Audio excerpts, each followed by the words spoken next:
విష్ణువు యొక్క అవతారములలో 21 అవతారములను ఉన్నాయి. 21 అవతారములు. మొట్టమొదట ఆదినారాయణుడు సనకసనందనాదులు. దాని తర్వాత వచ్చినటువంటిది యజ్ఞవరాహావతారం. యజ్ఞవరాహావతారం తర్వాత నారదుడు. నారదుడి తర్వాత నరనారాయణుడు. నరనారాయణుల తర్వాత వచ్చినటువంటిది కపిలావతారం. కపిలావతారం తర్వాత దత్తాత్రేయావతారం. దత్తాత్రేయావతారం తర్వాత యజ్ఞావతారం. యజ్ఞుని యొక్క అవతారం తర్వాత వృషభావతారం. వృషభావతారం తర్వాత వచ్చింది పృథు గారి అవతారం. పృథు గారి అవతారం తర్వాత వచ్చినటువంటి అవతారం మత్స్యావతారం. తర్వాత కూర్మావతారం. తర్వాత ధన్వంతరి. తర్వాత మోహిని. తర్వాత నరసింహుడు. తర్వాత వామనమూర్తి. తర్వాత పరశురాముడు. తర్వాత రాముడు.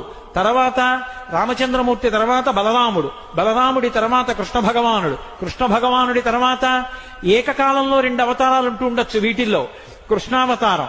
కృష్ణావతారం తర్వాత బుద్ధావతారం. బుద్ధావతారం తర్వాత కల్కి అవతారం. ఈ 21 అవతారాలలో గమ్మత్తు ఏంటంటే ఒక అవతారం ఉండగా ఇంకో అవతారం వస్తూ ఉంటుంది.